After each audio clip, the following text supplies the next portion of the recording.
What is up, peeps? Oh my, that's not COVID. That's something else. We're talking about PTSD, right? So of course we're going to talk about pot on my show tonight. Goodness gracious. Ah, well, how's everybody doing on a Thursday night? Still nice and hot here in PA. I understand that like a lot of the country, I think, is hot right now. So, well, let's say hi to everybody. To clean my glasses off. I made chicken fried rice tonight, and I think I splashed something on them. But anyway, ooh, hi. So if I zonk out here on this picture today, it's probably because I'm ripping a bowl. So we know. Let's say hi to everyone tonight. Frank Meister, what's happening, brother? I dropped the link here. I could do it again. It's a little of the way down. If anybody wants to come up talk about their experiences with PTSD or someone that had PTSD, it's tough. It's manageable. I don't know if it's manageable for everybody. I'd like to think it is. What's up, 63? But it's the resources that people have. Do they have to? What's up, Melissa? Do they have to have the resources, have the people, and everything else like that? There's the link. Whoops. Cursor's being funny there.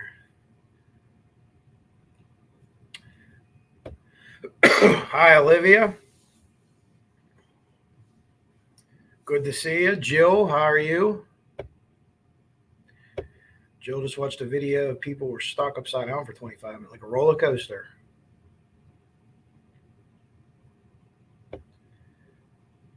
Mm-mm. What's up, CJK? How are you doing? There's Jinx. Hi, Jinx. Like, share, subscribe if you like what I'm doing. Daily Survivor, how are you? Teresa the Troll, hello. Hey, Frosty. What's happening, Frosty? The new Ashley Schaefer video of Ashley Schaefer and Frosty yelling at each other, doing a Ric Flair thing. It's pretty special. Ashley Schaefer's getting really good. So it's Ric Flair and it's what's his name? Jay Lethal is a wrestler. He's with AEW now, but he does a really, really good Ric Flair impression. He does a couple impressions. He's pretty talented. But Ashley Schaefer's just talented. If Ashley Schaefer does a video about you and you get mad or say something, you're going to get mocked even more. So just roll with the punches, man. He done stuff on everybody. Yeah, Frank, that's one of the resources we'll talk about tonight. I don't see anyone currently. I haven't for about 2 years, and I probably should, but they helped me get to a really good place. A lot of things for me came together. I really got lucky, and I'll talk about that later.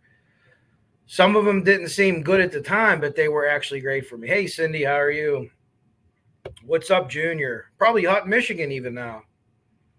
I'm not sure what part you're from, but I was thinking that Kid Rock song. It's summertime in northern Michigan. Hey, Bossy, how are you? Good to see you. Dun, dun, dun, dun. Mustang, how are you? All right, I think I got everybody. If anyone else comes in, I'll definitely say what's up. So, June is PTSD Awareness Month. It's been for a couple years. Close to my heart. I got diagnosed in September 2019. So, the first thing I want to tell you is how it was explained back to me. So, I gave all this information to the psychologist lady, and it's almost like a crime scene, like a profile, you reverse engineer stuff. So you get all the information and all the data, and they process it and figure it out, and then they come back and say, okay, here's what happened. Here's what happened. These events, and then this event here. So I had a single event that I will remember. And as we start getting into triggers, the big trigger for me is to smell gasoline. So this would have been roughly end of September, beginning of October of 2018.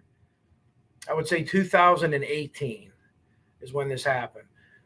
We had a really bad car wreck, right? At 2018, I'd have been on a job 16 years. So, I mean, I would seen a ton of shit before then too. So we have this really bad car wreck. It's an Acura. It's probably like a 2010 or 2009, 8 Acura. Standard package, nothing crazy, but Acuras are nice cars, right? So this car was coming on West 5th Avenue, right at the edge of our city. We have a lot of bad wrecks there. Speed limit is 25, but people still get up and go there. It's all paved and everything, so I do it too, to be honest. She hits a telephone pole. This lady hits a telephone pole. And if I would not have seen this, I wouldn't believe it. So I don't blame any of you for not believing me on this. She was going so fast, and she rapidly decelerated so quickly that the engine was out of the car on the sidewalk about, I'd say 10 to 20 feet, probably 15 to 20 feet away on the sidewalk, right? So she hit this pole on the one side, and it happened to be the driver's side. So she hit a pole on the same side of the road she was going down. So she was almost like turning around. So we don't know. I don't think she was drunk. I don't know if she had a medical emergency or what happened. So the engine shoots out. So one of her legs, her left leg, goes through the firewall. And anyone that knows anything about cars, that's like a piece of like steel, a galvanized steel. It's hard to think of anything. I shouldn't say that it's not all galvanized anymore. I shouldn't say that. But it's a sheet of steel. And that's very hard to get anything through. The reason the firewall is there is self-explanatory. If the fire starts in the engine compartment, it's going to delay the fire's path into the passenger compartment of the car. That's where we sit at, right? Not for a long time because they get really hot, right? But it'll give you a little bit of a chance to get out of the car. So these things, they're not incredibly thick, but they're super durable. So she's going so fast that her left leg goes through the firewall of the car. And I've never seen anything like that before. So that's one thing in itself. But it gets through there, and it's, as we get into it here, we call other people. There's a pole on top of the car with wires on top of the car. So it's all this shit like you hear in a class. What if this happens? What is that? We even call crews in. We had a lot of people there. Once the light company was able to secure the wires, we were able to freely start trying to remove her from the vehicle. She's going in and out of consciousness. We don't know if there's a medical issue. We don't know what's going on. The gasoline was leaking so much, and it was so strong that the medics asked for us to put a fan at a car wreck. I've never seen this before. We use this at house fires.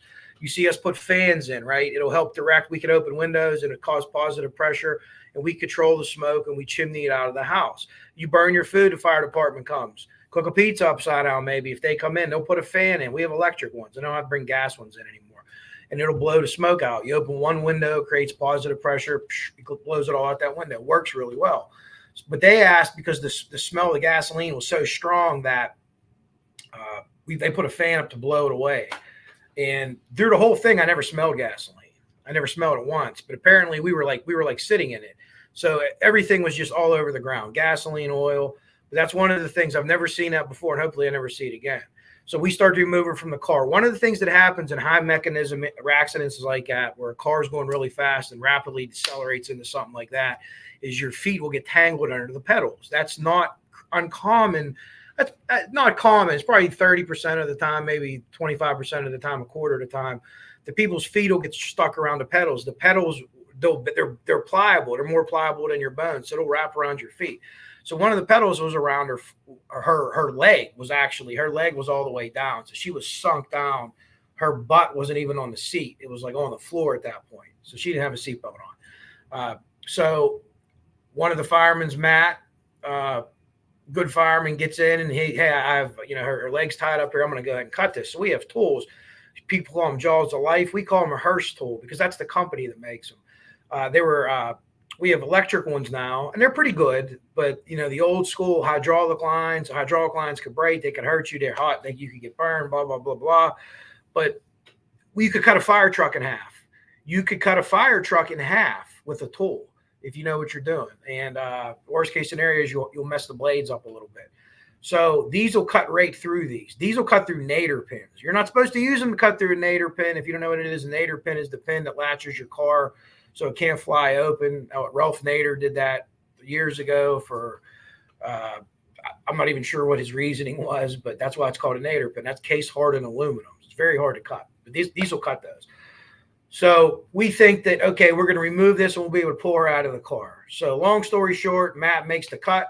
And when he makes the cut, we neither of us realized before he makes the cut that was actually keeping her leg where it was at, right? So her leg, which we didn't realize, was severed above the knee, and the pedal was pushed up and had it kind of pushed up into the hole that she created going through the firewall. So when that cut was made, but I got a leg fall into my hands.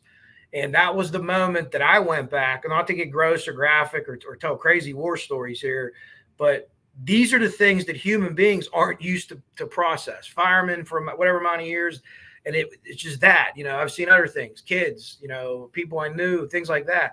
But that just was like, boom. So I found out that was like the straw that broke the camel's back after talking to my lady, Teresa. You know what I mean? And I kind of always smoked weed most of my life, you know what I mean? But never used weed to treat what I needed to treat. It was just like, hey, Rodzilla got the bag over here, whatever it is. Oh, what is it? Oh, it's really good shit. I got it from an old white guy. Okay. I don't know what it is, but now I know I have indica, I have sativa, whatever it is that I need, and multiple ways to use it, and it's cheaper and it's legal. I don't have to worry about it anymore. I go around smoking in my car, smoking in my house, unless my girlfriend's kids here or anything like that. But so for me, it's an answer. But that was my straw that broke the camel's back. So I wanted to be very clear and transparent with you. I don't want anyone to feel sorry for me. If there's one thing in life that freaks me out is when people feel sorry for me, no matter what's going on. Never feel sorry for me. But I want to spread this message to say that I could say this so anyone else could say this. I'm a fireman. I'm a manly man, if you will. I mean, some people might disagree, but I don't know. I think that I am, and it's okay. When I first came on a job in early 2000s, them guys didn't talk about shit. They had issues, and I know that they have issues. I work with a guy who talked to me about his issues after the fact. That's just not how it was done. You just, it's like Tony Soprano used to say. These guys were like Gary Cooper, the strong silent type. They didn't talk about that. You know what they did? They got jumped in a bottle. And as time progressed through the mid to 2000s to early 2010s, pills became available for anyone that wanted them. Hey, go to tell the doctor this, we're all fucked up. We could all get pain pills. We could all get head pills. But that's not an answer. Climbing in a bottle isn't the answer. The pills aren't the answer. The behavior, we'll talk about some of the behavior, some of the signs, maybe if someone in your family has had it. Do some people use PTSD as a crutch and really don't have it? I'm sure they do. I mean, there's people that fake being in the military. But if anyone tells you that, err on the side of them really having it, and probably takes a lot for them to say that. I've gotten better. I would not have mentioned this for years, until I got to a point, meeting Brooke helped me out a lot. I resigned as a basketball coach at the high school. And at the time I thought that was the worst thing in the world, but in reality, it's like one of the best things that's ever happened to me. It like cleansed me. It was just a place that was venomous filled from the rafters out there. So everything brought me here, was working with a guy who wasn't the most entertaining. So I started reading a lot of true crime books, got back into that. So here I am, and I'm able to use this platform. I don't have a big channel of 25 people watching, but of 25 people, my email is kevlar148@hotmail.com. If you think you're ever going through any shit, I'll try to help you, but if I can't, I can get you resources that can. Hey, call this place, talk to this place. If you're in Pennsylvania or the Pittsburgh area, I could send you to Teresa. But anyways, that was my story, and that's how I got into my PTSD. Then you talk about all the other things that happen. So the triggers, right? Smelling gasoline. I didn't smell gasoline that night. That sounds insane. It almost sounds like it's made up. But I didn't remember to smell gasoline that night. Everyone else did. It was so strong that the medics asked for a fan to blow the odor of gasoline away at a car wreck outside. Unheard of in the fire service. But I didn't smell it that night. But when I go to the gas station now, oh, yeah, I smell it. It's worse smelling it at a gas station than it is driving past that spot. There's other spots I drive past and I instantly think of things, but you cope with it. You know, it's not the worst thing in the world. If people aren't treated, and depending on their personality types to begin with, it could be fatal. I'm going to show you statistics. I'm going to show you some slides. More firemen, more policemen, and more EMTs and paramedics kill themselves every year from suicide than they get killed in the line of duty. House fires, police getting shot, paramedics, you know, a lot of things can happen to them. But that is insane. That can't happen. And that's been a trend for at least 2010 that I can tell. And it's how? Veterans, 22 a day killed themselves. People that are in domestic violence situations. Oh, they said they have PTSD. They weren't in a war. You can't judge that. You can't judge that. Our fight or flight instincts in us are all different. And once you get that, maybe it's one time it happens, depending on what happens to you. Maybe it's a buildup of things like it was for me. And then you have this one incident where it's just like the dam breaks, you know what I mean? And whatever it is, you have your different triggers and you have different things to bring you back and you have different ways to act. And if you're untrained, what I mean by untrained is if you don't see anyone professionally or you don't have any tools in your toolbox, you don't have friends to lean on, or you're in a state where you can't have medical weed and you don't want to break the law, you know, and maybe you go to that bottle. Maybe you go to the bottle Friday, Saturday night. That's Sunday. I'll have one too. Well, now it's Thursday night. That's almost a fucking weekend, right? Thursday. Next thing you know, it's every night. You need it to go to sleep. Well, people could say, what about people that need weed to go to sleep?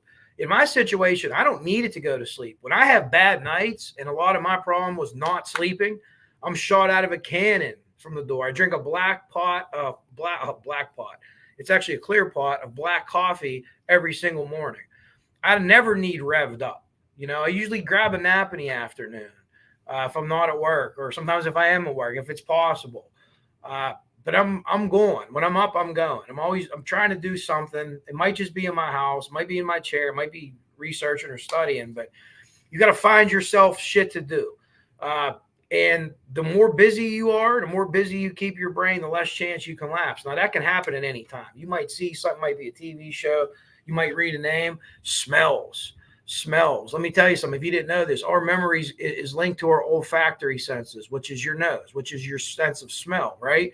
So many times, like we have Kennywood Park over here, and I remember going to Kennywood's amusement park. Remember going there as a youth since a very young age. We always had a school picnic. It was the big event at the beginning of the summer. Kids don't even care about it now. But if I walk in there right now and I smell the corn dogs, I instantly go back to all them years I went there as a kid. Then I could like remember the outfits I wore. You know what I mean? Oh, I had a Bo Jackson shirt this year, or I had that. You know what I mean? So that's linked. So that's why a lot of the PTSD stuff is linked to your nose. That's a mechanism somehow in your brain that links stuff to you. So how do you smell the rain? You know what I mean? Or like say in the spring when you first start getting rainstorms and the ground's, well, here in Pennsylvania, the ground's still, it's real earthy smell. Reminds me of baseball as a kid, right? We started baseball the first couple of weeks. The fields were always here. You might have fucking snow the night before, and then you had Gene Shrepko, who's the mayor's dad now, lighting the putting gasoline or diesel fuel on the water to burn it off. I don't remember that smell, but it worked. So I answer some questions, and I got some slides to show you here, and hopefully explaining scientifically, like in a way, so everyone could kind of understand. They have this figured out. Now, there's no cure for it. There's no pill. There's no nothing like that. It's a lot. Oh, it's Frosty's going to Vegas. I'll be out there in February for my son's 21st birthday. His birthday, he actually turns 21 the night of the Super Bowl at midnight.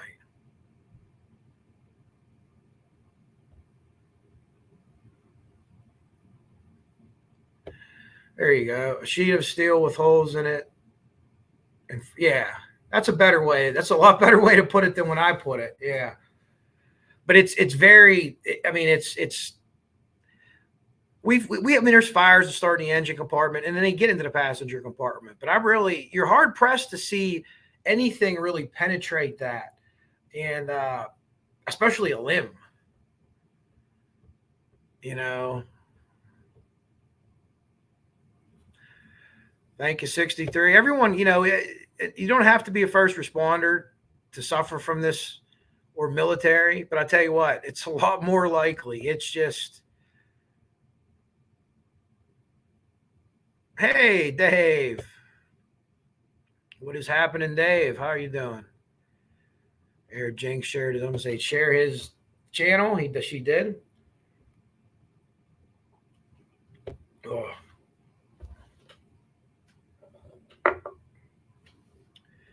If you hear any smoking sounds, just mind your business. Hey, Charlotte, how are you? All right, make sure I say hi to everybody. Now I got some people thanking me for share. Oh, drink black coffee. I love it. I buy good coffee though. I don't have like no Sanka or anything in the house. I usually buy Dunkin' Donuts, Starbucks, whatever's on sale at the local grocery store. No problem sharing that. Oh, Mother of Dragons. Thank you so much. I appreciate your support and appreciate you saying that. Appreciate everyone's support. A lot of comments about my story. I don't want to gross anyone out, but I think that, you know, you got to be transparent to me as a creator. Now, other people on this platform clearly aren't transparent, but hey, it's their channel, right? Oh yeah, that would be that. That would be goodness. Anything with kids, if you have kids, that's for anybody. But if you have kids, especially, and you get stuff involving kids, I mean, it doesn't leave you. It doesn't leave you.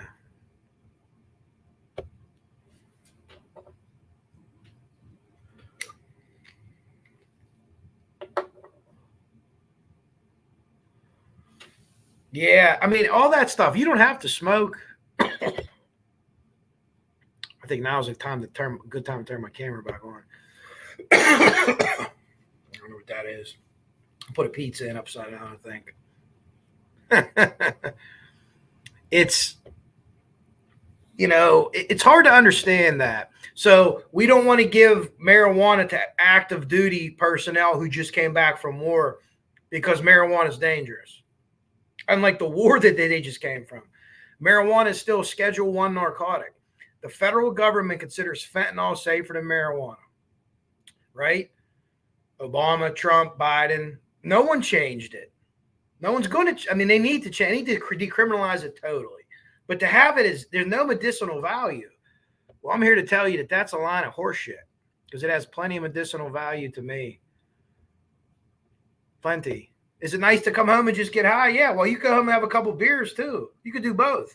But if you're smoking, you're not going to drink. If you drink 10 beers, well, here, smoke a little herb first, and you're going to drink 6 beers, and you're probably going to feel better, and you're definitely going to feel better the next day.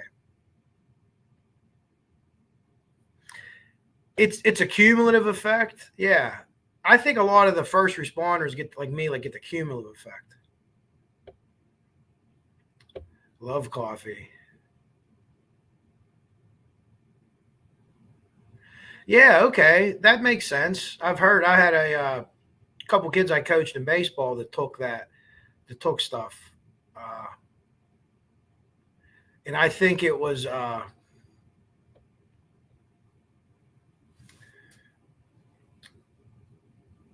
like a people were buying it on the street to speed them up, but it slowed the kids down. It was wild how that worked. But let me show you some slides here, ladies and gentlemen, and I don't mean sandals, as the kids call them. So I have a couple slides for the PTSD stuff, and hopefully it explains it pretty well to you.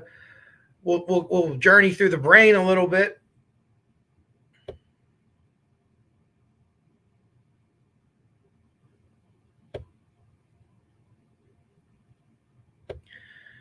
Here we are. Well, that couldn't be any smaller, could it?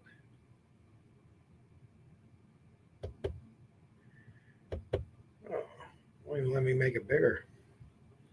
So much for that picture. That was my thumbnail. It's just an artwork picture. Fireman sitting on a tailboard. Okay, we can make this bigger. Let's do that so everybody sees what's going on. First responder deaths. Now this was from 2017, so it's 7 years old, but it's hard to get numbers like this till like 3 or 4 years later. For some reason, it's really tough. So this is kind of like the best I could do. But the trends have continued to go slightly up a little bit. There's been a couple years where they've dropped down, but for the most part, this is what you're seeing. So law enforcement officers are in dark blue, and the light blue are firefighters and EMTs. Also paramedics, they should say. Line of duty deaths for firefighters and EMTs in 2017, 93. Suicides, or I'm sorry, law enforcement officers, 129. Suicide, line of duty deaths for firemen, 93. Suicide, 103. Deaths in line of duty for police officers, 129. Suicide, 140. So it's roughly the same rate. It's roughly like in there with a 10% higher on average. We've seen, I don't want to quote me, it's like 8 to 15% higher. More likelihood of that you will die from suicide than actually in the line of duty. So here's a couple brain pictures, right? And I'm not going to pretend like I know what I'm showing you to a certain extent where everything is. But PTSD is how it's explained to me. Maybe somebody in the chat could do a better job of explaining it to me. But everything's fired, if that makes sense to you in the PTSD. Like there's so much shit working over there, right? The no PTSD sign, the brain's just kind of like, yeah, I'm over here eating or driving a car, But the PTSD side, it's just like a constant state of like awareness. Like you can't get that fight or flight. You can't get out of fight or flight mode. A lot of times is what it feels like. Once I had a fight or flight understood to me or explained to me so I could understand what that is, when you hit like a stressful situation or you get quote unquote scared, your body, your brain says fight or flight, run or fight. What are you going to do? And you see that in a lot of things, and that's people can read that behaviorally too. This is one of my favorite cartoon little things here that I've had for quite a while. So, fireman riding a train, you're a fireman, this is cool. Who's the worst thing you ever saw? And then you have all these people back here, the people that died, that he lost, whether they were his fault or not. If we get called to a house fire and someone dies before we even get called, it doesn't matter. It doesn't matter. And they're never going to be actually determine that to an extent. People will tell you that, hey, they didn't have a chance. But it doesn't matter because you went to a house fire and people died, and that's not how it's supposed to be. So this is fitting. You drag those people around with you for years. You come to an agreement with a ghost. This is going to sound crazy, but they get it. Hey, man, you did everything you could. You did what you had to. I'm cool. We're good. And those are crazy conversations you have with yourself, and it is what it is. But it's part of getting through. You got to kind of rip everything open, if that even makes sense, to treat the problem that's underneath. So signs and symptoms for PTSD. So if you see anybody or your loved ones or things like that, you start putting these things together.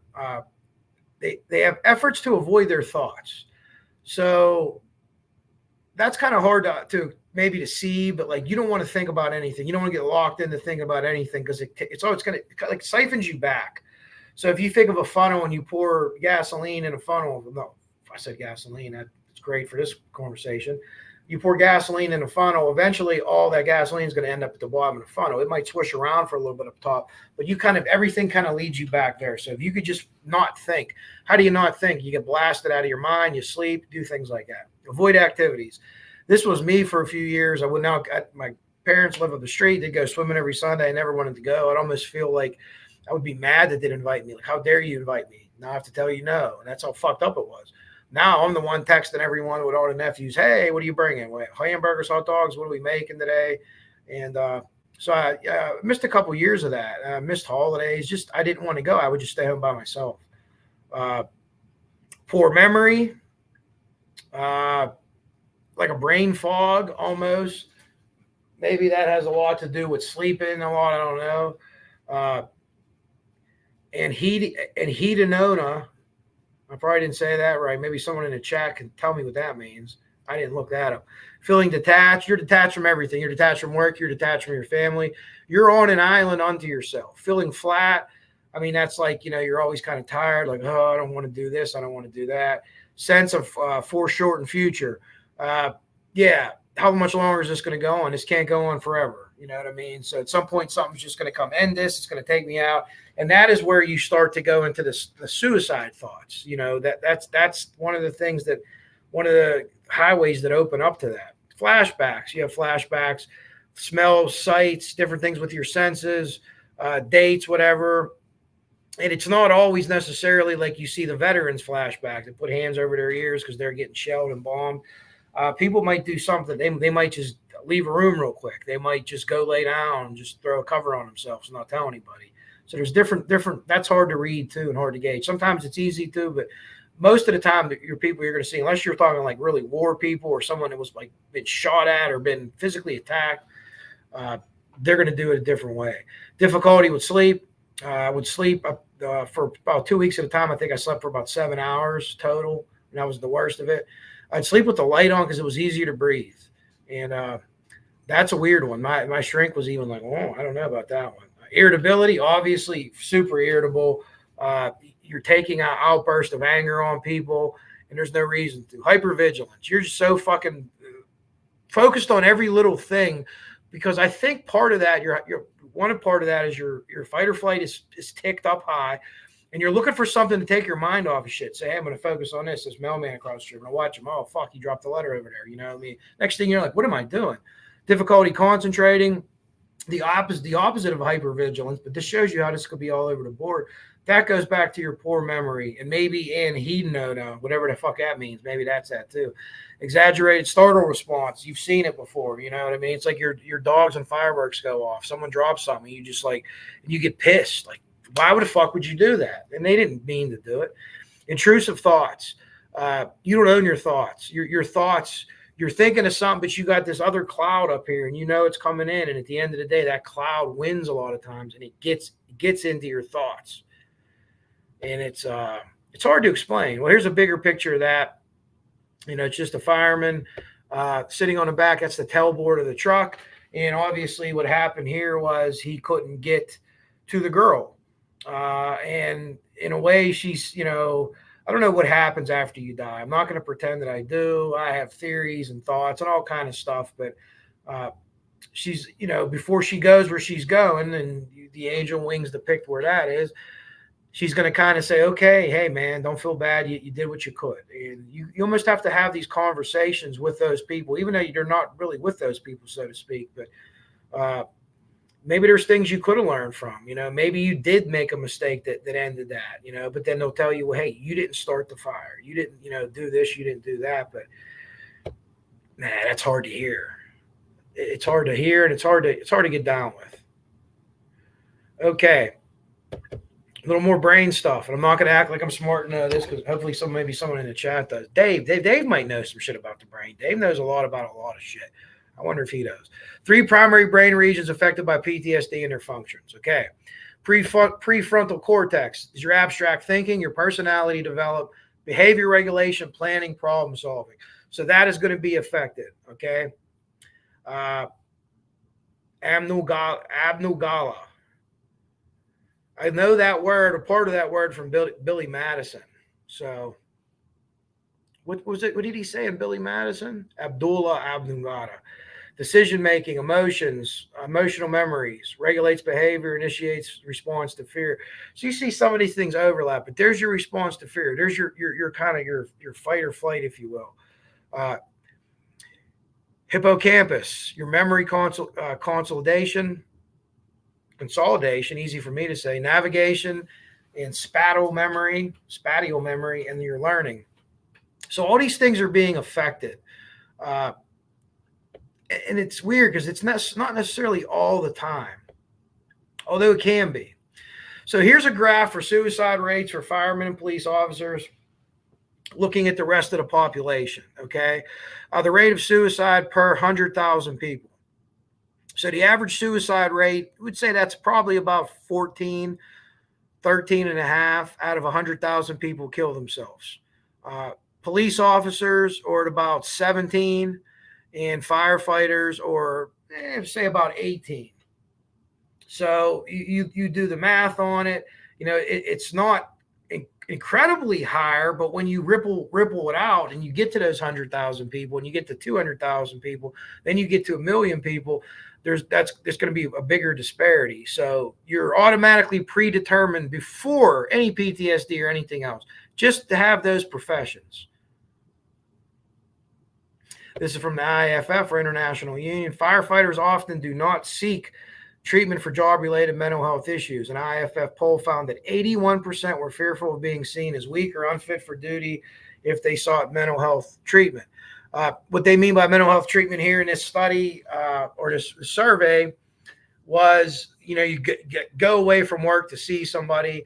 And a lot of the guys worried that if I'm taking off the line, it's going to be hard for me to get back on. So you have other people out there like scheming or faking being hurt in different fields and lines of work and things like you see it all the time. This or that. And you have these guys that are willing to do things like this so they come back to work. A lot of fire departments don't have as many people as you'd like. So if you're out there for a while and you're leaving your guys shorthanded, you don't want to feel like that. This was a recent poll. But I'm looking for another poll to come back and say, even though 81% were fearful, 60% did it. So we don't have that data yet, or we haven't sent that data out to us yet. The everyday brain against the brain during trauma. Without me getting into all these big words and not reading them, here's what you're looking at. So look at that little the little thing here, the little graphic. Basically, it's like a speedometer, right? So here's your speedometer. And it's kind of like down here at the bottom, although the red and green is in a weird place. You would think it would be in a different way. So you don't have like that threat level going crazy, unexpected loud bang, providing nothing to distressing. So, but we're over here. We're pegged in the red. I guess they were red like we're running out of, or we're about to overheat like a car or something maybe. It's like engine coolant or something alarm. But here we are. We're bang. We're fucking stressed the whole day. We're just nonstop, waiting for something to happen, kind of waiting for the other shoe to drop. So your memories aren't being recorded correctly. They're just kind of being scattered. So a lot of the memories that you're having that day, so that's like the brain fog that you get, right? Hey, we said yesterday we were going to go have lunch. Did we? I don't even remember that, Another little art tune here. If it was so obvious, I've been thinking about suicide, please help. It's not like that, though. You know what I mean? So it's just like another cartoon, but let's get a couple more slides for you, and then we'll get back and we'll talk about it all. See what everyone has to say. But just in an effort to help you kind of understand what to look for someone in your life, or even you, sound, situation, war veteran with PTSD, just got back from grocery shopping when he hears fireworks. Fireworks remind him in reaction to sound. He gets heart palpitations, sweaty, shaky hands, feels panic, and is very scared. So you have physical effects too with this. I don't know if I didn't mention that before or not. Smell. Woman has sexually abused as a girl by cigar smoking uncle. Today she meets her boyfriend who suddenly smokes the same cigar. In reaction to that, to smell, she has flashbacks, and these are the things that happen. So there's your smell. Whoops, sorry about that. And taste and sight. It's all kind of self-explanatory. I don't think I have to sit here and read it to you. A kiwi. Little things like that. I would imagine with that kiwi, you have multiple senses going on. Trigger. A trigger is anything that sets you off emotionally and activates memories of your trauma. It's particular to you and your experience has been. Again, Each case is different. Each person is different. Triggered, we revert to the feelings, behaviors we had in a traumatizing situation. So what do you do in a traumatizing situation? You try to protect yourself mentally and physically, but mentally you kind of shut down. Your fight or flight is just, I mean, it's fucking peaked through the roof. So when people get like that or they get real irritable, I mean, if you're in a war and someone's shooting at you, you're not going to be a happy-go-lucky singing zippity-doo-dah. You're going to be in a kind of a pissed-off mood. So hopefully that explains to some people, how do you get like this? Well, that's kind of how they got in that situation. It's kind of your brain's way of protecting you in a weird way. More symptoms: intrusive, repetitive, unwanted memories. So those memories are just coming in, whether you want them or not. It ain't like Netflix, you can turn it off, right? It's Netflix laying you on the couch, pinning your eyes open and saying, watch this shit, motherfucker, and watch it again and watch it again and watch it again. And that's what it is. That's what it feels like. Avoidance, resisting conversations. Fuck, I don't want to talk to anyone, not even guys at work. Hard time opening up to a shrink. But once you do open up to somebody, it gets easier and easier and easier, to the point where in 2019, I never thought I would have spoken publicly. I never thought I'd be an advocate for it at work, telling the guys, hey, call me, whether you like me or not. I think they all respect me as a union president, but maybe I'm not everyone's cup of tea. But if you need something, you don't want to talk to me, I could call. I could get this guy on the line. Resources. A lot of resources as union presidents. IFFs really go with that. Heightened arousal, trouble falling asleep. You just sit there like zing. Changes in thoughts and feelings, loss of interest.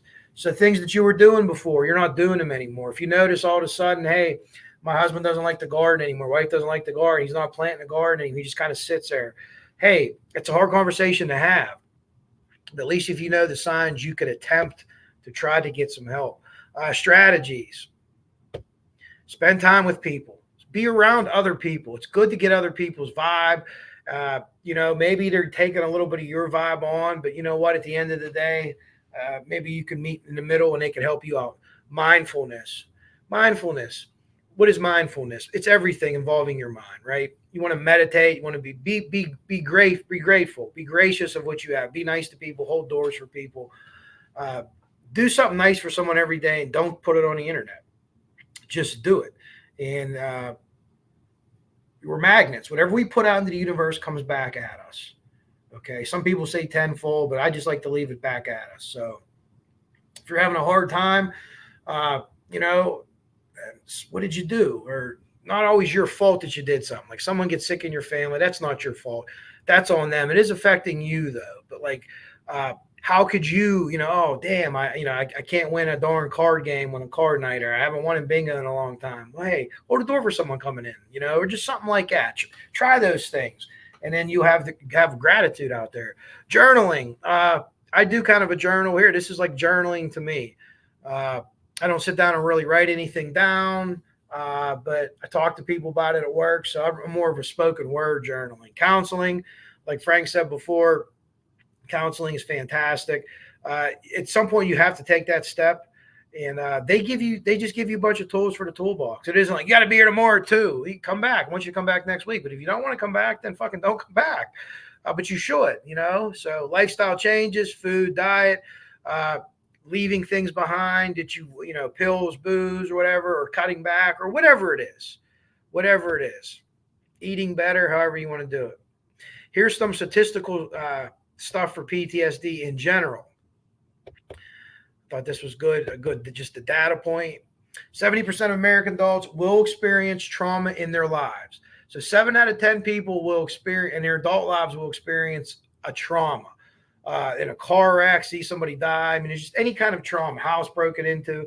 More than 13 million Americans have PTSD at any given time. 20% of these people will get PTSD. So you look at it that way, right? 20% of those 7 out of 10 will get it. So that's less than half the people, according to this study. 1 in 13 people, 1 in 10 women will have PTSD at some point in their lives.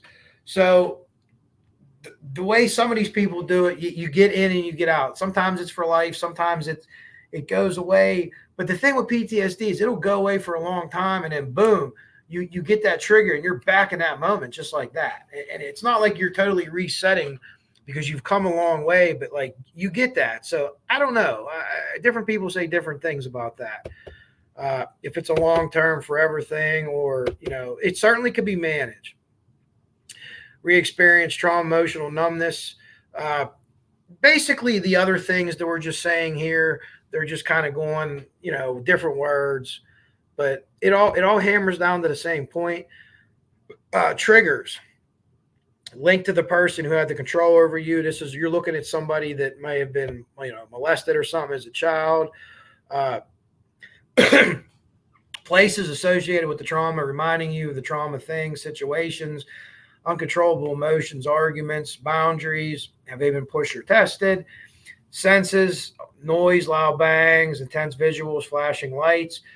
Dates, memory dates, anniversaries, birthdays, nightmares when you relive the trauma, difficulty trusting new people. And also the smell thing is so big for me, because it does go back to that sense. So let's stop this and let's see what everyone has to say about the PTSD talk. And again, I could share the thing again if anybody would want to come up and talk about their experience. You certainly don't have to.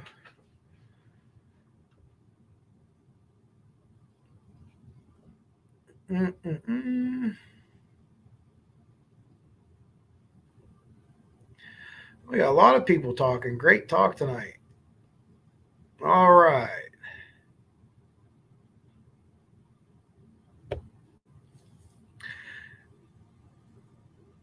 Yeah, well, fentanyl is not, I don't know if it's legal to own. I guess they could give you pills of it, but it's Schedule 1, marijuana Schedule 1 under the federal government drug schedule, which means no medicinal value. 1 being the worst. It's up there with crack, cocaine, all that shit, right? Fentanyl Schedule 2. So are like benzodiazepines and things like that.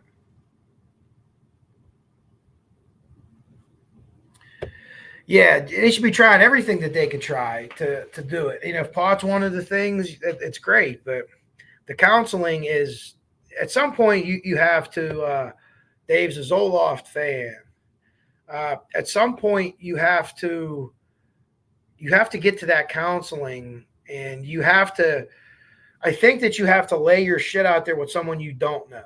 It's good to talk to people you know. It's vital to talk to people you know, but in order to get all the way down in you, you kind of have to lay that out to someone that knows how to get that out of you.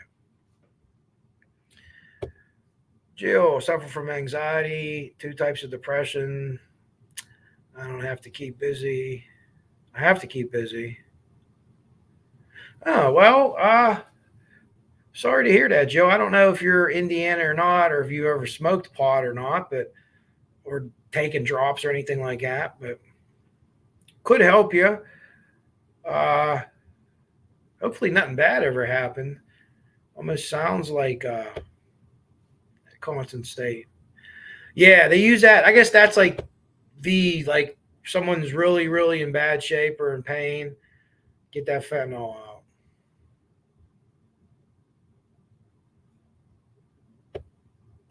Washington, no legal enforcement. Well, I know around here, every once in a while, they call it spiking a package, the heroin dealers. So what they'll do is they'll create a hot dose, basically, or it'll spike a package. Sometimes they do it on purpose. Sometimes it's accidental, but they'll kill a couple people, or a couple people will overdose. And what the cops will tell you is you're going to have people from all over the area coming into McKeesport to buy dope because they want to get that high. Like, if you would think that someone would be selling something, say you went to a McDonald's and someone ate a hamburger and died, there wouldn't be anyone at that McDonald's the next day. But the way heroin works is they come for that. They want to get as close to death as possible and be as fucked up as possible and say, that's that good shit.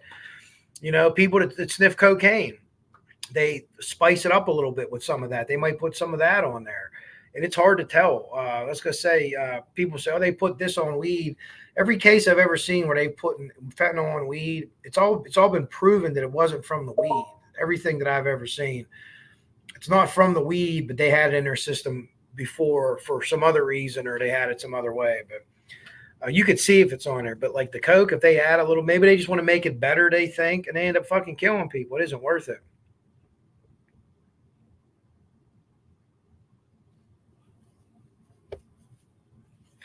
Massage. We did a salt cave a couple years ago, me and Brooke, and it was really cool. Pink Himalayan salt. Well, thank you for sharing that, Jill, and anyone else that wants to share anything. Yeah, it messes with a lot of stuff, which I didn't know, until I was in a situation where, what's up, Tech Death? Where I was told I had it.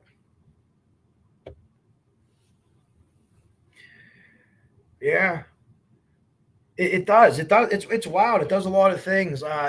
People too. It even in some cases that I've heard, knock on wood, it hasn't happened to me, but like there's been other physical ailments, like internal ailments that people would get from the constant flight or fight, being spiked, and just what it does to your stomach, like the like anxiety, you get ulcers and things like that. Yeah, well, I'm sorry, little one. I don't know where you are, if you've ever tried pot for it, but I would recommend an indica. See, my thing was I just couldn't get to sleep. I mean, there'd be nightmares and stuff like that, but it was never like I never sat up like I would never not I would consider a night terror, like you have, little one. But it would just be like I can't get to sleep, or if I do, I would sleep just for a brief period of time and then wake up like, oh, like what the fuck. I'd be waking up and not even knowing why. I was like looking around like, what am I supposed to do?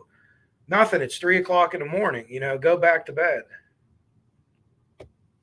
Junior, marijuana. Not the answer for everything, Junior, but I would have to disagree with you on that one, my friend. I know a lot of people don't subscribe to it, and I'm okay with that. Yeah, there's different medications. Pot, to me, I think it's been proven that it's safer than even the stuff that's legal.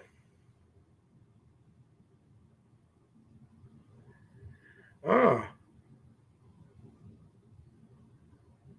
there you go. So I'm glad someone, and I'm sure I said that word wrong, mother of all dragons, but there's what that means. I'm surprised. I didn't notice that when I put that up. Hey, Indie Archive just got over 10,000 subscribers. He has fantastic material. Oh, little one's giving a sound spelling. Anhedonia. Anhedonia. Sounds like a country. Anhedonia. Thank you for that. Teamwork there by those two. Getting it figured out. Yeah, I like to do. I mean, I probably drink in the summer, maybe twice a week. Usually Sundays, we'll go to the pool and stuff, and then me and Brooke might have a couple one night, or go out to eat or something. Might have a couple gluten-free beers, but weed for me is just better for me. I don't get I don't get hungover from it. I don't feel like shit the next day. It's but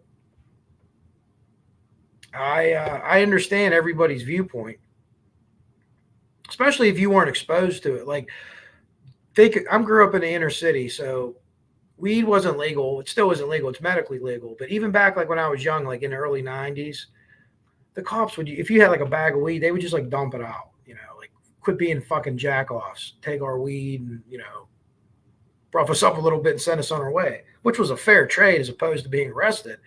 But if you had back up with a bag of Coke, different story. It's all a different story. So,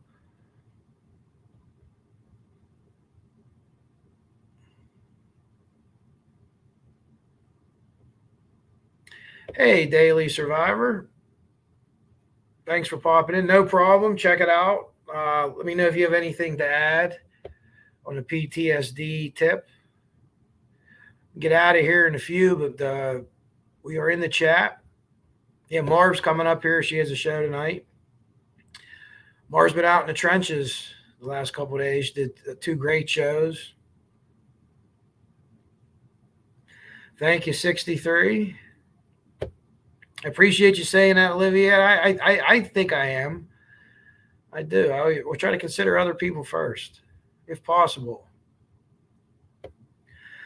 Imagine. Oh yes, CJK. It's wild. That's why it's very hard. So people that are able to tell someone in their family that they're close to has PTSD, they're going to know what their triggers are. They're going to know, well, he always gets pissed off whenever the mailman comes and the dog runs up to the door like he's Rambo or something like that.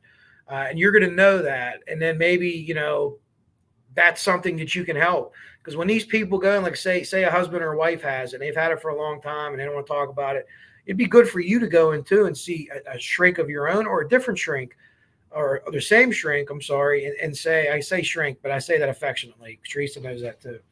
I call every doctor doc. I don't know. It's just how I am.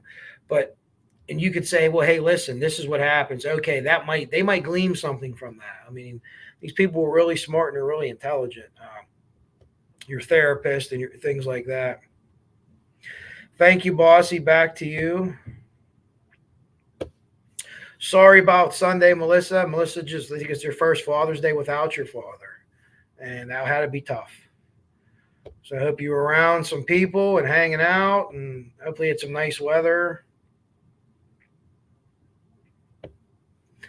My once very outgoing hubby mostly now goes,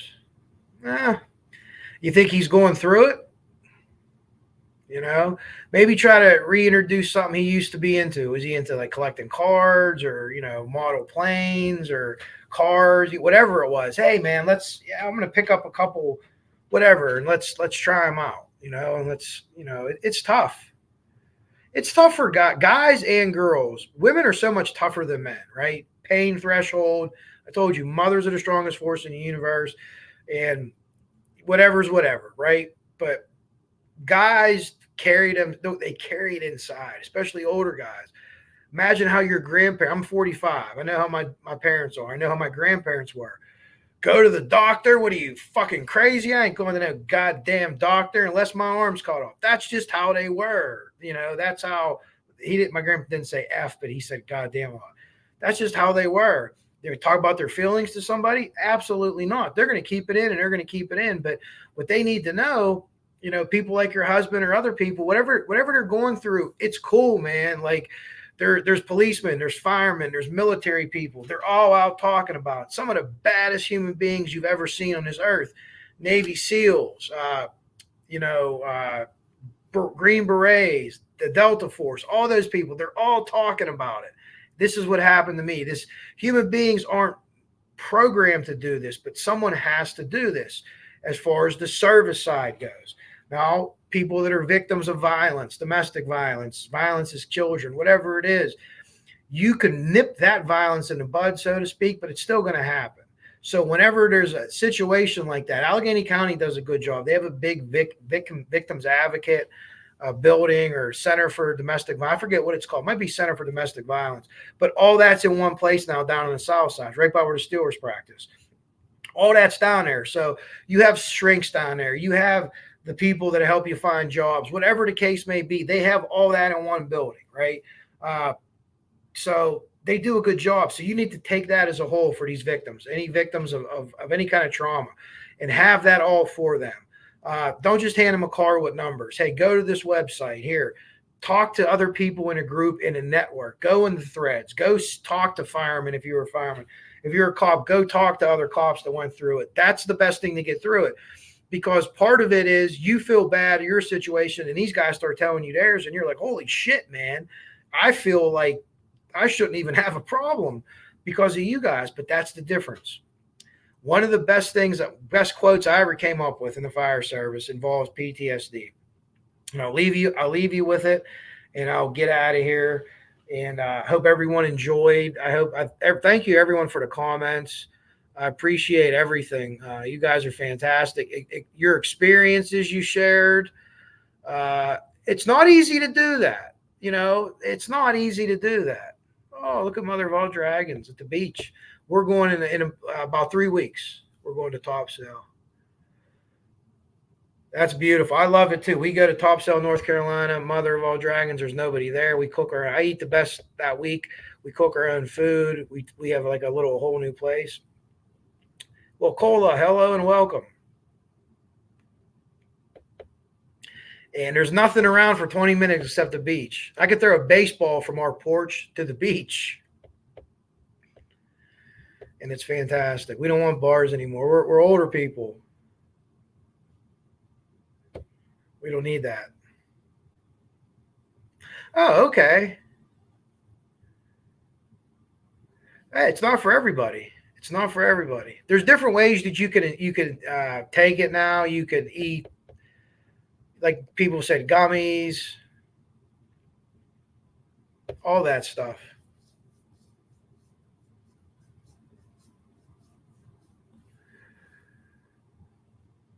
Well, let's hope they keep doing their work, Boston Christian. Let's hope they keep doing their work. So I'm going to leave you with this. Here's how I describe firemen, fire people. When I say firemen, that includes fire women. Firemen, they're just fucking firemen, whatever they are. They're firemen. So let me tell you how a carbon monoxide detector works, and then I'll put it together. Carbon monoxide detector, you have this big white thing, and inside there's a little silver disc. It's usually silver. It's only, it's probably about the size of maybe between a quarter and a nickel. It's not really big. But these detectors are good for, they'll tell you 7 to 10 years, batteries, blah, blah, blah. 5 to 7 is good, but if it doesn't go off, if it's not beeping every 30 seconds and it's not constantly going off, it's fine. Right? Go make sure you get a blink every 30 seconds, it's working. But that disc, that's what collects carbon monoxide. So even if you just have like one or two parts per million in your house, which won't kill you, which we all have a little bit of it, after a period of time, that circle fills up, that disc fills up. Once that disc fills up, it'll start kicking out the alarm and say, hey, I'm broke, and it'll give you a code, and you look at the back and say, or it'll say end the life on it, whatever it says. But once that disc is filled up, it's done. So maybe my disc is like the size of like a hockey puck, right? There's other guys I work with who have discs. They're the size of goddamn dinner plates, right? Maybe someone else I works with disc is the size of a Coca-Cola bottle lid. So we all have different sizes. But once we're filled up doing this job that we do, you got to go do something else. Because it's only going to end bad for you. It's going to end bad by you making a mistake, hurting someone else, hurting yourself. But once you've like got your fill of this shit, you got to do something else. And I'm getting close to that point. And I say I've seen enough, and I've seen plenty. I hope I don't have to see anything else ever again. But the odds of that are through the roof. But I still love going to work. I still love the guys. Getting fires is still exciting. It makes me feel sore for a couple of days, but watching the boys go to work, watching a team come together like a coach, and I'm just a driver. I'm a soldier in that army. But once that disc is filled up, man, so everyone has a disc in them. Some people, if you get something happens to you when you're small, your disc is tiny. If you're a big, strong guy and you grew up in a different time and you're the Gary Cooper type, your disc might be the size of a big Times Square clock, right? But at the end of the day, it's going to get filled up at some point, unless something happens to you or your life ends early. It's going to get filled up. So you've got to talk to people. It's okay to talk to people. Guys, it's okay to talk to people. Don't be macho. Women, you've been doing this for a long time, but if you need encouragement too, you're not any tougher than anyone else. You got to go ask for help too, okay? But guys, it's totally acceptable. It's for everybody. It's totally acceptable to seek the help. If anyone has any questions, like I said, Kevlar148gmail.com. Whether you come in here at every chat, whether you don't follow me and just linger and, hey, give me contact with someone, I can help you. I can help you get in contact with somebody. But the suicide rates for our firemen, for our policemen, for our EMTs and paramedics, for our military has to drop. We got to talk about this more. Everyone, share the word, share this video, ask other creators, talk to people in chat. Hey, if you had PTSD, you ever want to talk about it, want to do a show about it with your experiences, because I think who said it before. I think it was CJK maybe that said that there's vastly different. They're so different our triggers are so different. The way we react is so different. So this thing's really big. But mental health is real. I like weed. I respect everyone's opinion that don't like weed. Uh, if you ever do decide to smoke weed, any of you, let me know. I'd like to be the first one if we ever get to that point. But you do what works for you. I do what works for me. And as long as it's not hurting us or anyone else, we're getting better every day. Get better every day. And always people out there, I thank everyone that talked about their PTSD. I really appreciate it. And your things that you go through, that's a big deal. And I know that's a big step. Maybe that's the first time any of you have ever done it, and you did it in a public forum, and it's very brave that you did it. So I'm going to get out of here.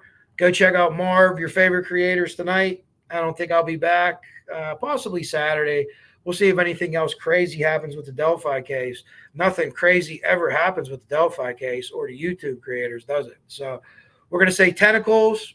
And today's tentacles are reaching out and touching everyone that needs it and getting you help if you need it. Take care. I love you all. Have a great weekend. I go to work tomorrow, and it's going to be a hot night in the port. So cross your fingers for me. Coach Kev out.